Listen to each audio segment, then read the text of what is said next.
Nous allons ouvrir votre livre, mais je voudrais commencer avec l'actualité, l'Algérie par exemple. Est-ce que vous faites la comparaison entre les manifestations du peuple algérien et les manifestations des Gilets jaunes? Non. Non. Non. Non, je veux dire, d'abord, c'est aux Algériens de décider Oui. qui font de leur histoire. Il y a une démographie qui est algérienne, il y a une économie qui est algérienne, il y a une politique qui est algérienne, et je vois pas de parallèle immédiat entre la situation française et la situation algérienne. Je m'amuserai pas à ça, en tout cas. Oui.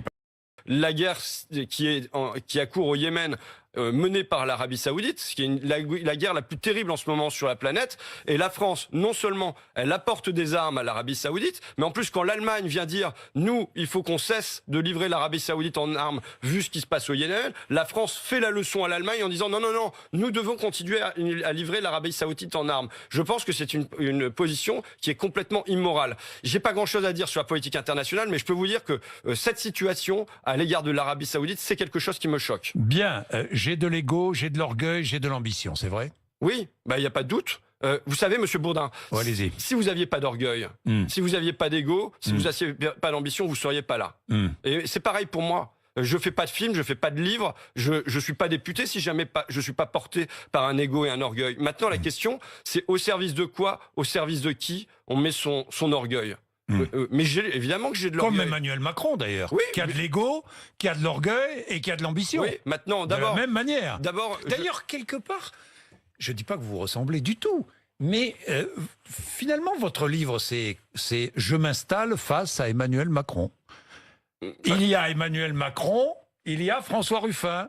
Oui, mais attendez, la première chose, c'est, je vous disais, au service de qui? À travers le portrait d'Emmanuel Macron, dans ce livre, et je vais y venir, vous peignez le vôtre. Oui, c'est sûr. C'est sûr que je trace, puisqu'on a, il y a une anecdote qui fait qu'on a le même point de départ, puisqu'on vient du même lycée, la Providence. Est-ce si anecdotique? La même éducation, la même instruction. Je ne parle pas éducation, la même instruction. En tout cas, c'est un coup de bol que ça tombe comme ça. Sans doute. Bon, voilà. Maintenant, à partir de là, il y a eu deux choix de destin qui sont contrastés. Je dis, nous, on appartient à la classe intermédiaire, c'est celle qui a le choix avec qui elle se solidarise. Moi, je fais le choix, à partir de mes 20 ans, grosso modo, de plonger vers les gens. Ce sont les gens qui me sauvent, d'aller les rencontrer en permanence, d'être en effet dans une opposition au pouvoir, à l'argent, voilà. Bon, et Emmanuel Macron fait à ce moment-là un choix qui inverse, qui est un choix qui est de séduction permanente des membres de l'oligarchie. Sa trajectoire, sa constante pendant 20 ans, c'est séduire un par un les membres de la caste. Et alors je montre dans son parcours, puisque finalement c'est une espèce de biographie non autorisée d'Emmanuel Macron, avec son absence de lien aux gens. Mais quand il est à Henri IV, quand il est ensuite à l'ENA, quand il est à la commission Attali, quand il est à Bercy... On n'a pas le droit de passer par Henri IV ou par l'ENA. Non. C'est honteux d'être énarque. Non, je pense que ça peut être très bien. La question qui se pose, c'est à quel moment vous avez eu un lien avec les gens? À quel moment... Mais il est au contact. Vous l'écrivez dans votre livre, mais justement. Vous dites, il est au contact. Monsieur Bourdin, 2 secondes. Oui. C'est à quel moment, dans ce parcours-là, et je pense que le portrait que je peins d'Emmanuel Macron, c'est sans doute un portrait d'une classe, de manière plus générale. C'est pas le portrait spécifique d'Emmanuel Macron, c'est une psychosociologie de classe. C'est quand on a ce parcours-là, Henri IV, Sciences Po, l'ENA, la commission Attali, Bercy. Non, la commission Attali, elle est moins importante que l'ENA ou que Sciences Po ou que Henri IV, pardon. Non. La question, c'est quand on a ce parcours-là, à quel moment Emmanuel Macron rencontre des intérimaires, des auxiliaires de vie sociale, des assistantes maternelles, des gens surendettés? Jamais. Il faut dire les choses clairement, jamais. Jamais il n'établit une relation avec eux. Jamais il ne les rencontre semaine après semaine pour comprendre, avoir cette empathie, saisir comment vivent les gens dans ce pays. Et se dire qu'on a un président de la République qui devient président alors qu'il a baigné dans un espace protégé derrière les grilles des institutions pendant toute son existence, ça produit une psychologie particulière, qui est une psychologie de rupture. Il habite avec la caste, il vit avec la caste, il baigne dans la caste, il prend des décisions pour la caste, et de temps en temps, il est au contact des Français. Mais qu'est-ce que ça veut dire être au contact? Ça veut dire, le contact, c'est le début de la communication. On vient toucher et c'est ensuite qu'il s'établit une relation. Mais là, il est au contact et il repart. Je pose la question, moi. Toutes les semaines, j'apprends en lisant un livre, toutes les semaines, Emmanuel Macron va dîner chez Bernard Arnault, qui est la première fortune de France, quand il était ministre de l'économie. Ils vont pas pour jouer aux cartes, hein. Ils discutent aussi la campagne électorale, ils décident des décisions à prendre pour la France. Bon, et là, il y a une relation qui est établie avec la première fortune française. Une relation constante avec des échanges sur les enfants de Bernard Arnault qui sont éduqués par Brigitte Macron, enfin, avec les habits qui sont échangés. Bon, voilà, il y a une relation. Quand est-ce que Emmanuel Macron a établi la même relation avec une caissière de Carrefour qui appartient à Bernard Arnault? Quand est-ce qu'il, semaine après semaine, il a dîné avec elle pour comprendre comment on vit avec 900 €? Qu'est-ce que ça veut dire le temps partiel? Comment on fait pour éduquer ses enfants dans ces conditions-là? Jamais il ne s'est posé ces questions en profondeur. François Ruffin, je vais continuer. Donc ça produit quand même une vision de la France et des Français. J'ai compris. C'est pas la même vision, c'est pas le même parcours, c'est pas. Mais est-ce que vous pourriez être président de la République? Non. Enfin, en tout cas, aujourd'hui, non. Vous voyez, aujourd'hui, non. Non, mais est-ce que vous pourriez l'être? Tout est possible. Maintenant, c'est pas. Je veux dire, moi, j'ai toujours eu une ambition buissonnaire. Vous savez, on me demande quelle est mon ambition. Mais bon sang, vous voyez pas mon ambition? Vous voyez pas qu'aujourd'hui, je sors un film et un livre? Je pense mais on l'a compris, votre ambition. En tant que voilà, j'ai une ambition qui est de représenter les gens tous les jours. Évidemment, c'est normal. Et puis c'est pas mal d'être ambitieux. Non, mais moi, mon ambition, c'est de représenter les gens tous les jours. D'accord. Porter la voix des gens. Est-ce que vous pourriez un jour être président de la République? Écoutez, aujourd'hui, la question ne se pose pas. Vous savez, il y a le mythe d'Icare, vous les connaissez, celui qui a des ailes mais qu'on fait voler trop près du soleil, sa cire fond et il s'écroule d'un seul coup. En version latine, c'est du Capitole à la roche tarpéienne, il n'y a qu'un pas. En version picarde, c'est faut pas péter plus haut que son cul. Et donc voilà, aujourd'hui, moi j'ai pas envie d'être amené vers des courants ascensionnels. Vous n'avez pas envie, mais vous pourriez.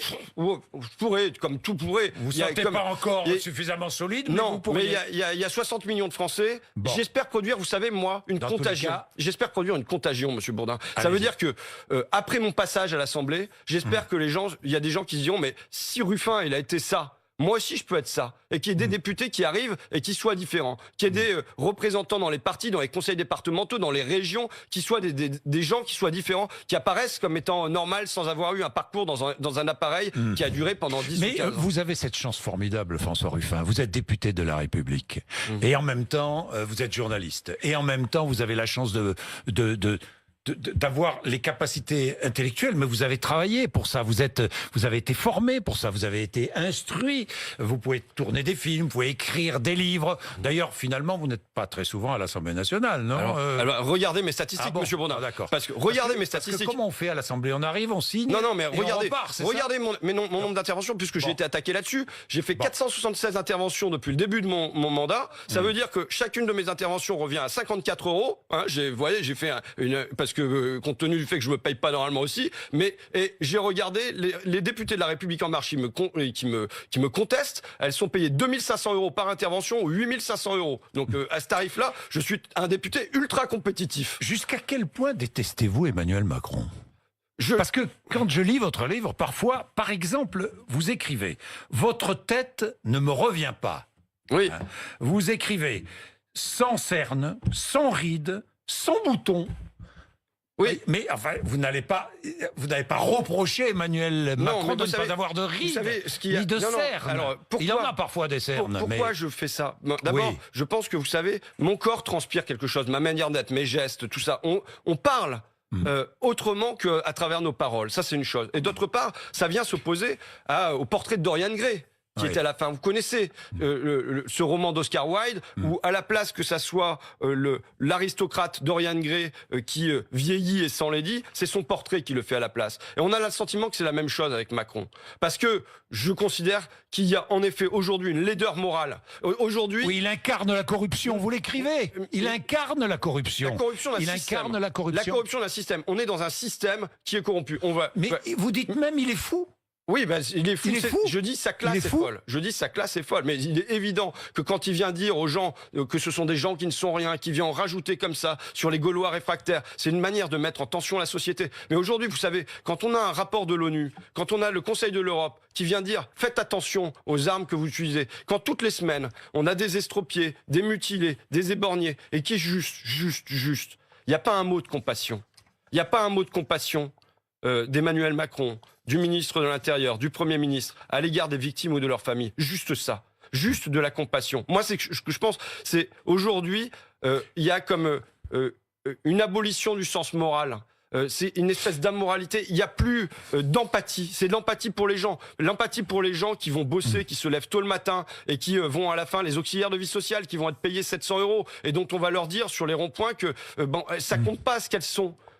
Et là, des gens qui se font estropier, bon sang, des passants. Mais on doit avoir un mot de compassion, on doit avoir de l'empathie. On doit se demander, comme président de la République, comment on fait pour que le week-end prochain, ça se produise pas de la même manière. Même empathie pour les forces de l'ordre qui sont blessées lors des manifestations. D'ailleurs, je vous pose la question, est-ce que les forces de l'ordre ont le droit de se défendre? Oui, elles ont le droit de se défendre, évidemment. Mais maintenant, vous savez, vous regardez, là, il y a un rapport qui est tombé, un rapport du Sénat et un rapport des élus des Républicains qui montre que la police tire du LBD, je crois, 20 fois ou 50 fois plus que la gendarmerie. Donc ça veut dire qu'il y a un usage de la force. C'est ce que d'ailleurs noté à la fois par l'ONU et par le Conseil de l'Europe, qui n'est pas proportionné et qui n'est pas strictement de défense en dernier ressort. Vous faites bande à part, vous le dites. Je suis ailleurs.